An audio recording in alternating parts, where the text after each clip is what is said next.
Thank you, everybody who came out today to see and talk to me.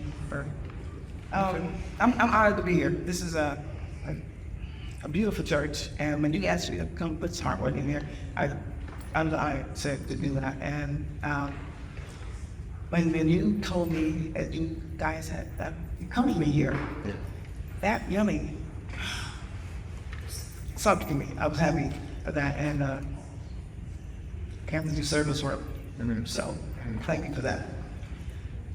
My recovering friends are here. Oh,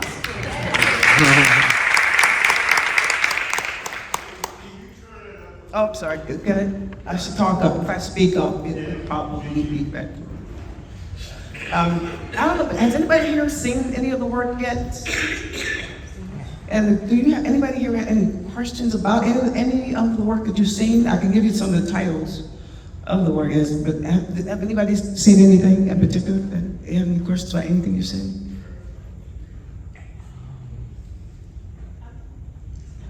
Well, maybe something. I think somebody had a hand. Oh, I'm sorry. I mean, not really questions, but I guess it's Okay. always a question of inspiration. I know I went to the bathroom and saw Black Lives Matter. Yes. Yeah, so I guess That piece is a statement. It's a bold statement for me.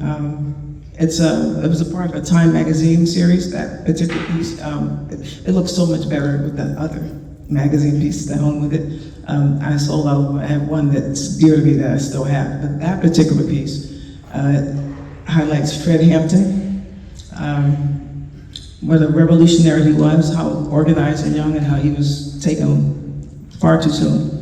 That piece is called Right on Time, and each one of the Time magazine pieces has a lead into the word time. So that one was called Right on Time, and I did that piece during Ferguson. And what I was impressed with was that social media had changed things. It was like at my life, up to date, you get all this information at your fingertips. And what I was seeing was like his spirit, these young, organized, I call them neo-revolutionaries. And so that's what that piece was about. And then the COINTELPRO part with Tupac, his parents were, as you know, caught up in all that. So that's what that piece is about. It's, each piece had a statement. And there was even the Trump piece. I rolled up, I don't have it anymore. But, that's what that piece was about.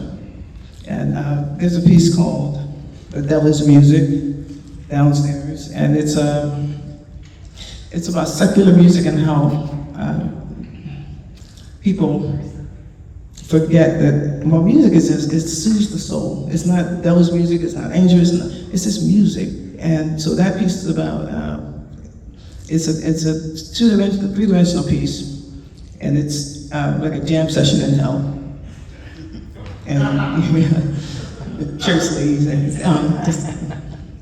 that's what that piece is about. And Running on Faith, that's another piece that's downstairs. That piece is about stepping out and doing something that you haven't done before, and believing in yourself, and perseverance. And so when you see that piece, you'll know. The piece in the back, I'll speak about that. You've seen that one. That piece was a political statement. I'm sorry, go ahead. what was the inspiration behind The Usual Suspect? Oh, good question. That's who we use in the department. That's what society blames when things go wrong. Politician, school teacher, priest. We pass it off. They're gonna get off. Nobody's gonna be really, charged with anything, but being held accountable. But that's who we shifted to. That's who we shift the blame on. That's what that piece is about. And yeah. What place do you think, like the artist, whether it's visual or performance or whatever, what place do they have in like today's very kind of conflicted political theme? Like, what's an artist's kind of responsibility in a crazy world we're in today? To speak on what you see. I think it's a blessing that I wrote a poem about it, and it's a blessing for me that I can, if you close your eyes to see, I can bring it to life. And when I close my eyes to see, I can bring it to life. I can tell you what I'm thinking, or I can explain it to you in some kind of a way. But it'll be out loud. I think it's an artist's responsibility to speak out on these issues and things like that, to create in the moment. Maybe that's what it is. Not so much to speak on it or in a particular study, but to create in the moment and be honest about it. Whether good or bad, whether somebody's going to like your piece or not like your piece. It's not even about that. Just create in that moment and capture that moment. Excellent, thank you. Anybody else? So, I have concerns, but they all seem to go so well in this place, in church. I'm sorry, So say again? all the pieces seem to fit together, and they feel right in this. That must have been a bit daunting to think about hanging them in the halls of Yeah, the it was church. well, you know Yes. it's- But what I guess I'm asking is, what part of your body of work are those paintings? Was there a time? Are they painted around? Yeah, they're all different. The one in the back, the one Artist of the Year, that was 2010, and I did it again. 2010, the piece, the Time magazine piece that was during Ferguson, it was some years ago, Writing on Faith. I saw that piece and I took it back. I liked it. I didn't think the person who had it was, anyway. And I paid more than when I sold it for. It's crazy. Anyway, so yeah, they're all spread out. I could tell you these. The Devil Blew a Kiss. I did that many years ago. I can't even tell you how far back, but it's a piece about addiction and the parallels between temptation and pleasure. And I hung it specifically on that wall next to where the meetings are being held, because I wanted to maybe inspire, encourage, or I don't know, spark something at whoever's coming to the meetings there. So let me stick with another piece.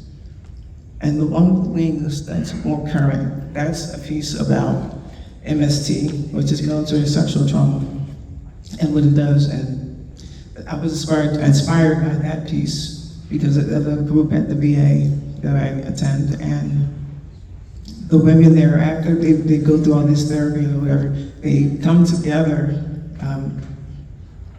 during that time, during the meeting, during those classes and meetings and things. But then when that's over, they go home and they go back to their lives and depression and all this other stuff. And then one day somebody said, they still had the wings. The lady stood out one day in the meeting and she said, you know what, I still have my wings. And I was like, damn, I'm gonna take that.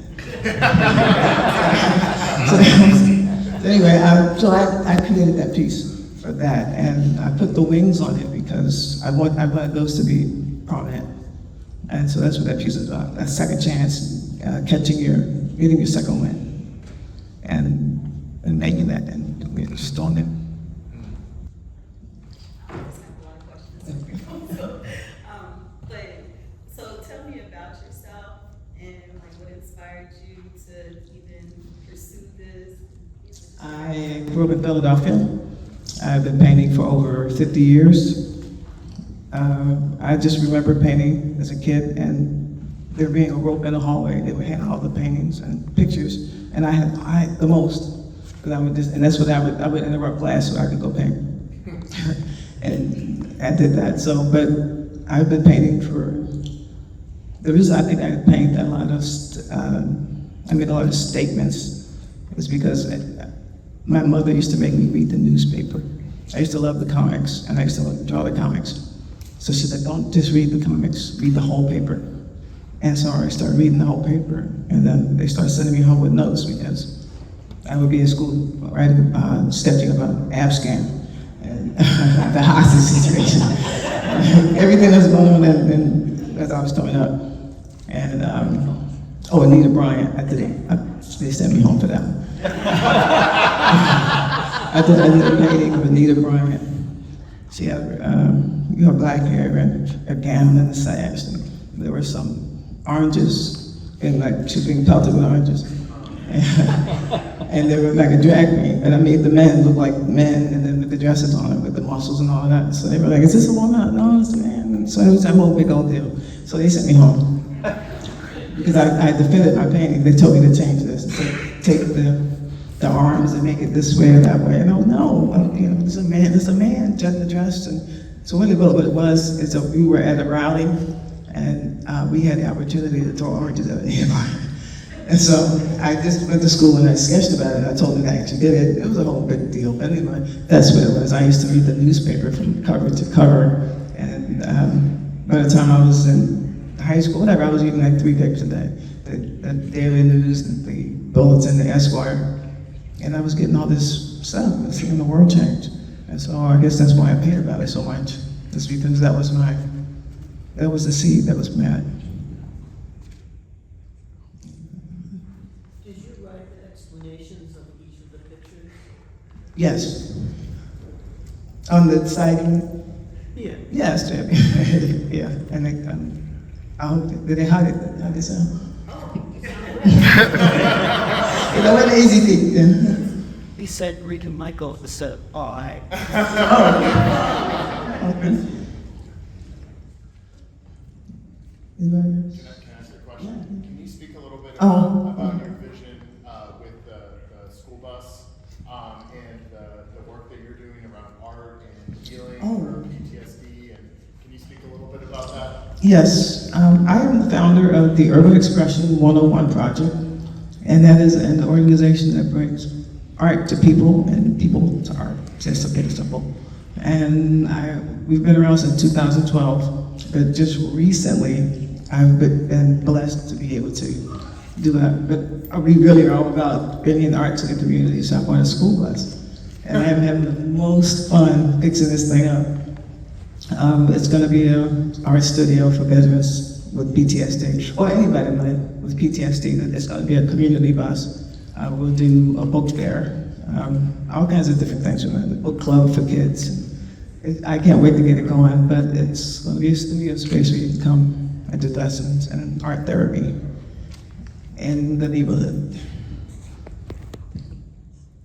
I've asked you this question before, but every piece of art is a conversation. Mm-hmm. Do you, when you paint them, do you anticipate what a conversation starter it is? Or Yes, do you I like it do. when people say if somebody said they hated it or they loved it, or do you do the same? I do, and I do it anyway when I think I'm getting an argument about somebody with this. Like the piece I did with Donald Trump choking the Statue of Liberty.